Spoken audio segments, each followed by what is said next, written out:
આજના વિડીયોમાં એવા ઉપયોગી આઈડિયા શેર કર્યા છે કે તમારા કામ પણ સરળ થશે, તમારો કિંમતી સમય, મહેનત અને પૈસા પણ બચશે। તો આજનો વિડીયો ખૂબ જ ઇન્ફોર્મેટિવ છે, એન્ડ સુધી જોજો અને સારો લાગે તો લાઈક કમેન્ટ કરજો। તો જુઓ, આ રીતના જે સોસના પેકેટ ખાલી થાય છે ને, તો આપણે શું કરીએ, તેને એમ જ ફેંકી દઈએ, પણ તેનો આજે હું તમને ખૂબ જ સરસ ઉપયોગ બતાવું છું।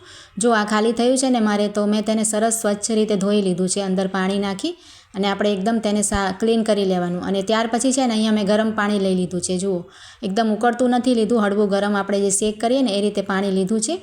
અને હવે છે ને આપણે આમાં ભરી લેવાનું છે। જુઓ, તો અહીંયા મેં 2 ગ્લાસ જેટલું પાણી ભરી લીધું છે અને હવે આપણે તેનું ઢાંકણ છે ને સરસ આપણે ટાઈટ રીતે બંધ કરી દઈશું, કઠણ રીતે। તો હવે જુઓ, આપણે ક્યાંક મૂંઢ વાગી હોય કે ક્યાંક સોજો હોય ને આપણે શેક કરવું હોય છે ને, તો આપણે કોઈની પાસે કોથળી ના હોય શેક કરવા માટેની, તો આનો પણ આપણે ગરમ પાણીની કોથળીની જેમ જ ઉપયોગ કરી શકાય। જુઓ, આ રીતે તમે એકવાર ટ્રાય કરીને જોજો, ખૂબ જ સરસ એમાં શેક પણ લાગે છે અને જો દુખાવો વગેરે હોય તો એમાં પણ આપણને રાહત મળી શકે છે। જુઓ, તો અને આમાં છે ને બરફ પણ ભરી શકાય, આપણે આઈસ ક્યુબ ભરીને તેનો પણ ઉપયોગ કરી શકાય। ખૂબ જ સરસ આઈડિયા છે।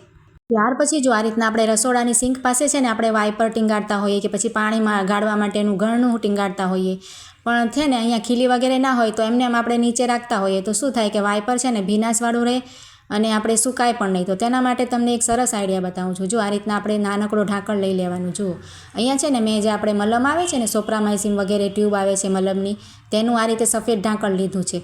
અને હવે આપણે આ રીતના ફેવિક્વિક 5 રૂપિયાવાળી આવે છે ને, તે આપણે લઈ લેવાની છે અને તેની જે ધાર હોય છે ને તેની કિનારી, એની ઉપર આ રીતે ફેવિક્વિક સરસ આપણે લગાવી દઈશું। જુઓ, જરાકમથી આપણે જોઈશે, વધારે આખી તો જોઈશે નહીં। જુઓ, જરાકમથી આ રીતે સરસ ચોંટી જાય ને એ રીતે લગાવી અને જ્યાં પણ તમારે આ રીતે લગાવવું હોય ને ત્યાં તમે સરસ લગાવી દો। જુઓ, અને તેને સુકાવા દઈશું આપણે 4-5 મિનિટ પછી આપણે સુકાઈ જશે। જુઓ, 5 મિનિટ તો લાગશે, કેમ કે તરત નહીં ટીંગાડવાનું।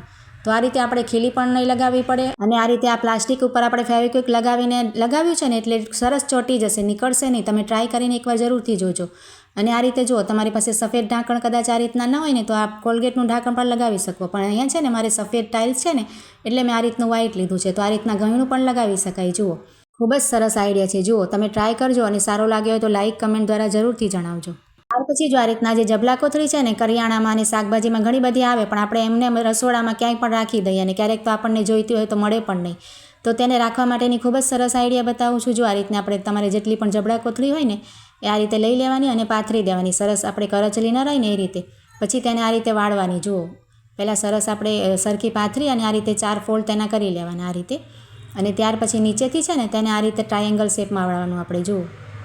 જુઓ, તમે જોશો એટલે તમને સમજાઈ જશે। આ રીતે એક વખત વાળી અને ફરીથી આ રીતે એક વખત તેની ઉપર વાળવાનું। જુઓ, સમોસાની જેમ આપણે સમોસું કેમ વાળીએ છીએ એ રીતે તૈયાર થશે। જુઓ, આ રીતે ઉપર સુધી લઈ આવવાનું અને જે નાકાનો ભાગ છે ને ઉપર આપણે બાકી રાખ્યો છે ને તેને આપણે અંદરની ભાગે પરોવી દેવાનું। પોકેટ જેવું તમારે તૈયાર થઈ જાય તો આ રીતે સરસ એક નાનકડો સમોસાનો શેપ આવી ગયો છે। જુઓ, એકદમ તેની ઘડી નાની થઈ જશે અને તેને સાચવવી ખૂબ જ આપણે આ સરળ થઈ જશે। જુઓ, એ જ રીતે બીજી પણ તમને નજીકથી બતાવું છું। જુઓ, ફટાફટ આપણે થઈ જાય, એવું નથી કે આને કરતાં આપણે વાર લાગે। જુઓ, આ રીતે આપણે સીધી પહેલાં કરી લેવાય અને આ રીતે વાળી અને ત્યાર પછી આ રીતના જુઓ ફટાફટ થઈ જાય છે।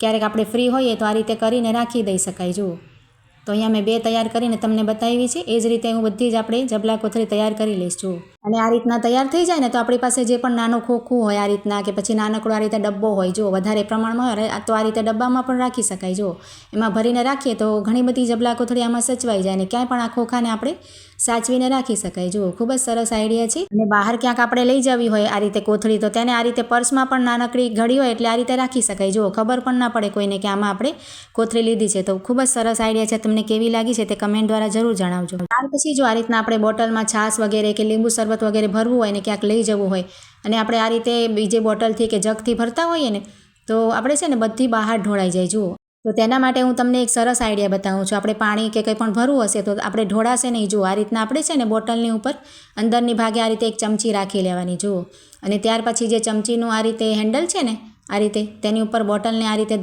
દબાવીને રાખવાનું અને ત્યાર પછી તમે કોઈ પણ વસ્તુ ભરશો ને, છાશ, શરબત કે કંઈ પણ લિક્વિડ, તો તે બહાર નહીં ઢોળાય। જુઓ, ચમચીની મદદથી આપણે આ રીતે ભરવાનું, તમે જોઈ શકો છો। જુઓ, બોટલ મેં ઉપર સુધી પોણું ભરી લીધું છે અને આ રીતે તમને બતાવું છું। આપણે અહીંયા એકદમ કોરું છે। જુઓ, પડશે તો પણ એકાદું ટીપું પડશે। જુઓ, વધારે નહીં ઢોળાય, તો એકદમ સરસ આઈડિયા છે।